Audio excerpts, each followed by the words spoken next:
Salam SN, salam kompak selalu. Ketemu lagi dengan saya Agus Harizal Alwi Shikman atau Agus SN di Ulas Berita. Dan seperti biasanya di Ulas Berita saya ditemani redaktur pelaksana Dedi Suhendra. Assalamualaikum Ded. Waalaikumsalam Kak. Kita masuk edisi ke 292 Kamis 18 Desember 2025. Ya. Dan seperti biasanya Ulas Berita kita disponsori oleh Bank Sumsel Bubble. Dan kita tadi udah sepakat ya? Ya. Ada dua topik berita yang akan kita ulas malam hari ini. Yang pertama itu tentang perkara Perkimtan ya, Iya Kak. yang sudah ada tersangka dan sudah ada penahanan Ded ya. Ya. Kemudian kita akan juga bahas tentang persidangan ya, atau update terkini dari OTT KPK Oku. Ya. Yang pertama tentang perkara Perkintan yang sudah ada tersangka dan sudah ada penahanan. Ya. Apa yang dibahas? Yang mau dibahas Dedi duluan, silakan Dedi. Ya Kak, yang kita akan ulas berita dan dibahas dalam ulas berita malam ini ya ini terkait dugaan korupsi belanja bahan bangunan dan konstruksi rutin bidang Waskim atau kawasan permukiman pada Dinas Perumahan Rakyat Kawasan Permukiman dan Pertanahan atau Perkimtan Kota Palembang tahun anggaran 2024 Kak ya. Oke, sebelum dilanjut Ded ya. Ya. Ini yang mau dibahas berdasarkan keterangan Kejari Kota Palembang Ded ya. Iya Kak. Oke, silakan Dedi. Ya Kak, di perkara tersebut Kejari Palembang M. Ali Akbar SMH Kak ya telah menegaskan bahwa sudah dua tersangka yang telah dilakukan penahanan, di mana kedua tersangka tersebut yaitu Agus Rizal selaku mantan Kepala Dinas Perkimtan Kota Palembang dan satu tersangka lagi yaitu tersangka Dedi Triwahyudi selaku Direktur CP Mapan Makmur Bersama Kak. Oke, pada saat penahanan apa keterangan Kejari? Silakan Dedi. Ya, Kejari menegaskan bahwa pihaknya masih melakukan penyidikan Kak ya, di mana dalam penyidikan ini dikatakan Kejari Palembang masih mendalami soal aliran uang Kak atau dana, di mana dari keterangan Kejari Palembang bahwa untuk dua tersangka yang telah ditetapkan dari hasil penyidikan keduanya ditemukan adanya aliran dana yang kepada kedua tersangka tersebut. Oke, tentu tidak kepada kedua tersangka tersebut saja, Ded ya. Ya. Ada keterangan Kejari tidak menutup kemungkinan ya ada pihak lain. Apa Ya. keterangan Kejari? Silakan Dedi. Ya Kak, Kejari Palembang M. Ali Akbar SMH Kak ya menegaskan bahwa terkait aliran uang yang hasil dari penyidikan ditemukan ada diterima oleh kedua tersangka tersebut, bahwa pihaknya masih melakukan proses pendalaman penyidikan termasuk terkait jumlah aliran uang yang turut diterima oleh kedua tersangka tersebut dan pihak lainnya Kak. Oke, statement Kejari Kota Palembang ini menunjukkan ada ada saksi lain yang diperiksa Ded ya. Ya. Karena ada kalimat tidak menutup kemungkinan itu akan ada pengembangannya Ded ya. Dan saya sebagai pemimpin redaksi itu banyak sekali menerima pesan ya. Terkait berita ini ya, terkait konten berita ini yang sudah terbit di Suara Nusantara edisi cetak, koran sn.com, jejak negriku.id ya.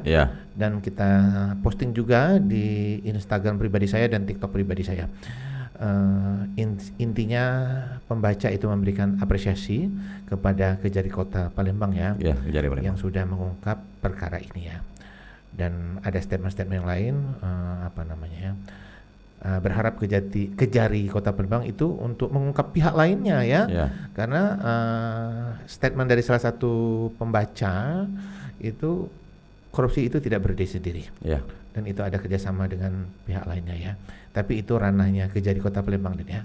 Terkait hal ini Dedi pernah minta komentar ya, kepada Kamaki ya. Bapak Insinyur Ferry Kurniawan. Apa komentar Kak Ferry? Silakan Dedi. Ya Kak, Deputi Kamaki Insinyur Ferry Kurniawan Kak ya mengungkapkan bahwa terkait aliran uang dalam perkara tersebut dirinya berharap agar Kejari Palembang dapat mengungkap para pihak yang turut menerima aliran uang Kak. Karena menurut Ferry Kurniawan dirinya menilai tidak mungkin aliran uang 99 proyek fiktif di perkara tersebut semuanya diterima oleh kedua tersangka yang telah ditetapkan Kak. Ini cukup aneh juga Ded ya, ada proyek fiktif di Kota Palembang ya, kota sebesar ini ya. Mengapa sebegitu beraninya ya orang atau oknum ya yang melakukan ya praktek terlarang ini ya. Karena ini ibu kota provinsi ya. Tentu banyak sekali mata yang melihat. Kemudian ini medsos begitu kencang ya. Dan ini juga orang jadi bertanya ya, kenapa bisa proyek fiktif itu terjadi di Kota Palembang? Kemudian kalau kita interview dengan Kak Ferry tentu seru ya, Ded ya. Ya. Apa komentar Kak Ferry lagi terkait perkara dugaan korupsi proyek fiktif ini? Silakan Dedi. Ya, Ferry Kurniawan selaku Deputi Kamaki Sumsel Kak ya, meminta agar Kejari Palembang melakukan pendalaman penyidikan, jangan hanya kepada kedua tersangka yang telah ditetapkan saja Kak ya. Karena menurut Ferry, di perkara tersebut terkait 99 proyek fiktif ini mulanya kan ada proses penganggaran Kak ya. Di mana dalam proses penganggaran ini menjadi pertanyaan bagi Kamaki, kok bisa lolos dalam proses penganggaran Kak? Oke, ini kita harapkan ya Kejari Kota Palembang bisa mengungkap dengan jelas ya, dan mengusut tuntas perkara dugaan korupsi ini. Oke, kita berpindah ke ulas berita untuk ulasan yang kedua, ya. Iya, Kak. Dan ulasan yang kedua tadi kita udah sepakat itu tentang terkini dari pengadilan, dari sidang ya, sidang OTT KPK di Oku ya. Iya. Kita cerita dulu tentang terkini atau update yang terbaru dari persidangan OTT KPK di Oku. Silakan Dedi. Ya Kak, terkait perkara operasi tangkap tangan di Oku soal dugaan korupsi fee proyek Pokir DPRD Oku pada pengadaan barang dan jasa di Dinas PUPR Oku tahun 2024-2025 untuk ketok palu APBD tahun anggaran 2025 Kak ya. Di mana dalam persidangan di Pengadilan Tipikor Palembang, Ketua Majelis Hakim Fauzi Isra SHMH didampingi Hakim Anggota Ardian Angga SHMH dan M. Aidil Amin SHMH telah menjatuhkan putusan vonis kepada 4 terdakwa Kak ya. Di mana keempat terdakwa tersebut satu divonis 5 tahun penjara dan untuk 3 terdakwa divonis 4 tahun 10 bulan Kak. Oke, Jaksa KPK mengungkapkan bakal ada jilid ketiga atau jilid keempat nih Dan? Iya Kak. Jilid keberapa? Berjilid-jilid katanya. Berjilid-jilid. Iya. Dan ada statement Jaksa KPK. Iya Kak. Di luar persidangan ya, di luar persidangan ya di wawancara. Iya. Apa statement dari Jaksa KPK? Silakan Dedi. Ya, Jaksa KPK tersebut merupakan ketua tim Jaksa Penuntut Umum KPK ya, Kak ya, di mana bernama Takdir Kak ya. Di mana ketua tim JPU KPK tersebut saat diwawancarai Suara Nusantara dan koran ASN.com mengungkapkan bahwa untuk kedepannya pihaknya masih menggali keterangan dari persidangan Kak ya, dan tidak menutup kemungkinan kedepannya akan berjilid-jilid lagi perkara tersebut terkait penetapan tersangkanya Kak. Ini benar dia bilang berjilid-jilid ya? Iya Kak, karena menurut Takdir Kak ya, perkara ini ada jilid 1, jilid 2, dan jilid 3 dikarenakan fakta persidangannya terputus-putus Kak ya. Dari itulah dirinya menegaskan tim JPU KPK untuk terus menggali keterangan di persidangan sehingga tidak menutup kedepannya akan ada jilid 4 dan jilid berikutnya katanya. Apa statement Jaksa KPK terhadap ungkapan OTT KPK di Oku tidak seksi? Pernah kita buat berita beberapa waktu yang lalu, Ded ya? Iya Kak. Silakan Dede. Iya Kak, terkait OTT KPK tidak seksi tersebut, Jaksa Penuntut Umum KPK Muhammad Al-Barhanafi Kak ya, memang telah memberikan tanggapan terkait hal tersebut Kak, di mana dikatakannya bahwa terkait ada yang mengatakan bahwa OTT KPK tidak seksi hanya kepala dinas saja. Menurutnya itu merupakan penilaian dari masyarakat Kak ya. Namun dirinya selaku pihak dari Jaksa Penuntut Umum KPK mesti melihat dari fakta hukum dan juga alat bukti di persidangan Kak. Dan judul berita dan YouTube dan SN OTT KPK di Oku tidak seksi itu sudah lama sekali kita terbitkan ya. Dan kata Jaksa KPK itu akan berjilid-jilid. Iya. Kemudian untuk persidangan OTT KPK di Oku ini mendapat perhatian ya dari Bapak Profesor Febrian, dan sudah memberikan komentar khusus dan sudah kita terbitkan di Suara Nusantara edisi cetak, koran sn.com dan jejaknegeriku.id. Ya. Untuk ulas berita ini tentang statement dari Bapak Profesor Febrian, silakan Dedi.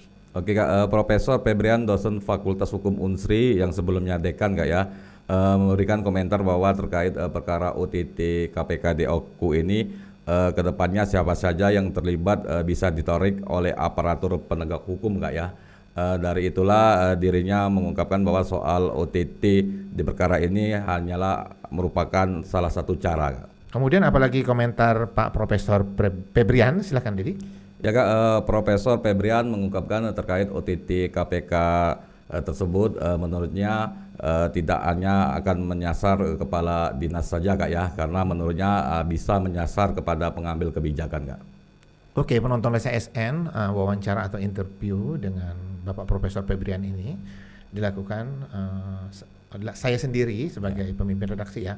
Apalagi komentar Pak Febrian, silakan Didi. Ya Kak, Profesor Febrian mengungkapkan Kak ya bahwa OTT KPK yang terjadi di Kabupaten Oku tersebut menjadi warning bagi pejabat atau kepala daerah lain Kak ya, ke daerah lainnya maksudnya Kak ya, di mana menurut Profesor Febrian kepala daerah harus hati-hati, maksudnya hati-hati agar tidak melakukan, bukan hati-hati menghindari agar jangan ketahuan Kak. Oke, Ded, ya berita komentar dari Bapak Profesor Febrian ini sudah kita terbitkan ya di Suara Nusantara, edisi cetak dan koran sn.com. Untuk penonton Lesa SN yang penasaran masih bisa mengkliknya ya di koransn.com. Oke Ded ya, tanpa terasa kita sudah di ujung ulas berita ya.